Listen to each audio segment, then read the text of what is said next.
Hi hello అండి. ఈరోజు ఈ వీడియోలో పిల్లలకు ఎంతో ఇష్టంగా తినే పిజ్జా అండి. ఇది ఎటువంటి గోధుమ పిండి కానీ మైదా పిండి కానీ ఈస్ట్ సోడా వంట సోడాలు ఇటువంటి ఏమీ వాడకుండా ప్రిపేర్ చేసుకోవచ్చండి. ఈ విధంగా ప్రిపేర్ చేసుకుంటే పిల్లలే కాదు పెద్దలు కూడా ఇష్టంగా తింటారు. ఇది హెల్దీ కూడానండి.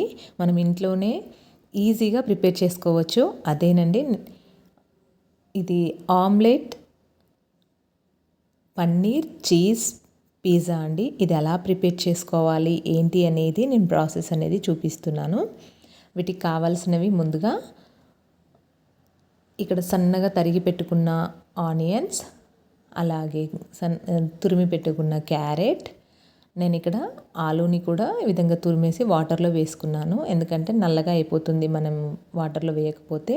అలాగే 1 కప్పు వరకు పాలు, 1 స్పూన్ ఉప్పు, మిరియాల పొడి, పన్నీర్ తురుము, చీజ్, అలాగే మనం చేసే పిజ్జాకి పిజ్జా సాస్, టమాటా కేచప్ కూడా యూజ్ అవుతుంది. ముందుగా ఇక్కడ ఒక బౌల్ తీసుకొని ఆ బౌల్లోకి 2 గుడ్ల వరకు కొట్టి వేసేసుకోవాలి. ఈ విధంగా మనం ఇంట్లోనే ఎటువంటి ఫ్లోర్స్ వాడకుండా ఇలా ప్రిపేర్ చేసుకుంటే చాలా హెల్దీ అండి. పిల్లలు కూడా చాలా ఇష్టంగా తింటారు. చాలా టేస్టీగా కూడా ఉంటుంది. ఈ విధంగా 2 గుడ్లను కొట్టి వేసుకున్న తర్వాత విస్కర్తో ఈ విధంగా ఒకసారి అంతా బాగా బీట్ చేసుకున్నాక పాలను కూడా వేసేసుకోవాలి. పాలు అనేది ఆప్షనల్ అండి. మీకు ఇష్టం లేకపోతే స్కిప్ చేసుకోవచ్చు. ఈ విధంగా పాలను కూడా వేసుకున్నాక అంతా ఒకసారి బాగా కలిపేసి మనం ముందుగానే అన్నీ రెడీ చేసి పెట్టుకున్న వెజిటేబుల్స్ అన్నీ యాడ్ చేసుకోవాలండి. నేను నా దగ్గర ఉన్నాయి 2 కాబట్టి క్యారెట్ను ఆలు వేసుకుంటున్నాను. మీరు కావాలంటే దీంట్లోకి క్యాప్సికమ్ వేసుకోవచ్చు, బీట్రూట్ వేసుకోవచ్చు.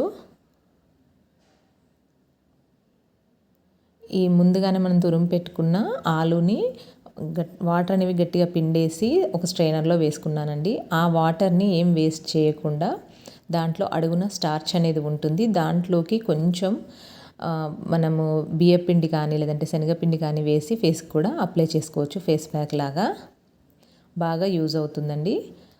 సో ఈ ఆలు తురుముని కూడా ఆ మిశ్రమంలో వేసేసి మొత్తం ఒకసారి అంతా బాగా కలుపుకున్న తర్వాత దీంట్లోకి 1 స్పూన్ వరకు మిరియాల పొడి, అలాగే 1 స్పూన్ వరకు ఉప్పు, ఇవన్నీ వేసి ఒకసారి అంతా బాగా కలిపేసి ఒక 10 నిమిషాలు పక్కకు పెట్టేసుకోవాలండి. అప్పుడే ఆ ఎగ్గును పాలల్లో మనం వేసుకున్న ఈ తురుములన్నీ చాలా మొత్తం ఇలా దగ్గరగా అయిపోయి అవన్నీ బాగా మంచిగా నానిపోతాయి. అలా నానడం వల్ల కూడా టేస్ట్ కూడా చాలా బాగుంటుందండి. తర్వాత ఇంకొక బౌల్ తీసుకొని దాంట్లోకి ఒక 2 గుడ్లని కొట్టివేసి విస్కర్తో బాగా బీట్ చేసుకున్న తర్వాత దీంట్లో కూడా కొంచెం 1/2 స్పూన్ వరకు సాల్ట్, అలాగే 1/2 స్పూన్ వరకు మిరియాల పొడి కూడా వేసి బాగా కలిపేసి ఇప్పుడు స్టవ్ పైన ఒక ప్యాన్ అనేది పెట్టుకోవాలి. స్టవ్ పైన ఒక ప్యాన్ పెట్టుకొని అది కాస్త హీట్ ఎక్కిన తర్వాత దానిపైన ఆయిల్ అనేది అప్లై చేసి ఈ మనము ఎగ్స్ని కొట్టి పెట్టుకున్నాం కదండి, ఆ మిశ్రమాన్ని వేసుకొని మంచిగా రౌండ్ షేప్లో వచ్చేలాగా కొంచెం చూసుకుంటూ వేసుకోవాలి.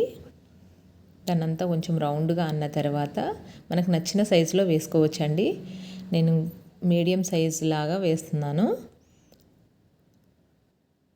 ఇలా మనకు నచ్చిన సైజులోకి దానంతా స్ప్రెడ్ చేసుకొని అది కాస్త కాలిన తర్వాత మనం ముందుగానే కలిపి పెట్టుకున్నాం కదా, ఆ తురుమునంతా దీని మీద స్ప్రెడ్ చేసుకోవాలి. మొత్తము కొంచెం కొంచెంగా వేసుకుంటూ మొత్తం స్ప్రెడ్ చేసుకోవాలండి. మీకు నచ్చితే ఇంకా కొన్ని వెజిటేబుల్స్ కూడా యాడ్ చేసుకోవచ్చు. ఈ వెజిటేబుల్స్లో మనము ఆకుకూరలు కూడా వేసుకోవచ్చండి. పాలకూర కూడా వేసుకున్నా బాగుంటుంది. చిన్న చిన్నగా కట్ చేసి ఈ విధంగా అంతా స్ప్రెడ్ చేసుకున్న తర్వాత మూత పెట్టి ఒక 1 మినిట్ అలా బాగా కాలిన తర్వాత సెకండ్ వైపుకి టర్న్ చేసుకోవాలి. సెకండ్ వైపుకి టర్న్ చేసుకున్నప్పుడు చాలా జాగ్రత్తగా తిప్పేసి వేసుకుని మూత పెట్టేసి మళ్ళీ ఒక 2 మినిట్స్ అంతా బాగా ఆ వెజిటేబుల్స్ కూడా కొంచెం వేగాలి కాబట్టి అది కూడా బాగా వేగేంతవరకు అలా కాలేంతవరకు పెట్టుకొని మళ్ళీ మూత పెట్టేసుకోవాలి. మూత తీసేసిన తర్వాత మళ్ళీ మళ్ళీ ఫస్ట్ వైపుకి టర్న్ చేసేసుకొని ఇప్పుడు దీనిపైన పిజ్జా సాస్ వేసుకొని మొత్తం స్ప్రెడ్ చేయాలి. తర్వాత టమాటా కెచప్ కూడాను, టమాటా కెచప్ కూడా వేసి అంతా స్ప్రెడ్ చేసుకున్న తర్వాత తురిమి పెట్టుకున్న పన్నీర్ని వేసుకోవాలి. మీరు ఈ పన్నీర్ ఇలా పన్నీర్నే కాకుండా మనం ఉడకబెట్టి పెట్టుకున్న స్వీట్ కార్న్ కూడా వేసుకోవచ్చు. అలాగే చిన్న చిన్నగా ఉడకబెట్టి పెట్టుకున్న చిన్న చిన్న ముక్కలు చేసేసి చికెన్ పీసెస్ కూడా వేసుకోవచ్చండి.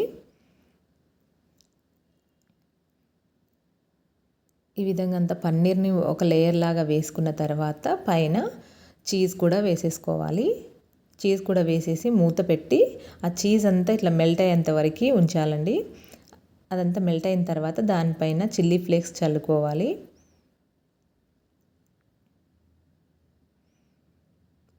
అంతేనండి, ఆమ్లెట్ పన్నీర్ చీజ్ పిజ్జా అనేది రెడీ అయిపోయింది. చాలా అంటే చాలా టేస్ట్ కూడా ఉంది. మీరు కూడా తప్పకుండా ట్రై చేయండి. ఈ విధంగా ప్రిపేర్ చేసి పెడితే పిల్లలు మళ్ళీ మన బయట ఉండే పిజ్జా జోలికి కూడా వెళ్ళరండి.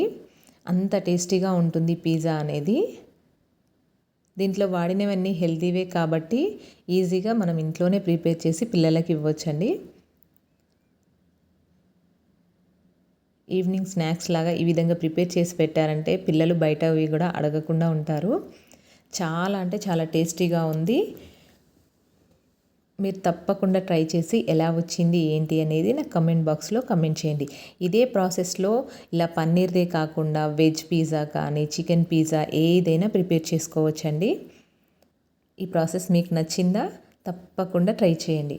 అలానే నా ఛానల్ని లైక్ చేయండి, షేర్ చేయండి, సబ్స్క్రైబ్ చేయండి. Thank you for watching.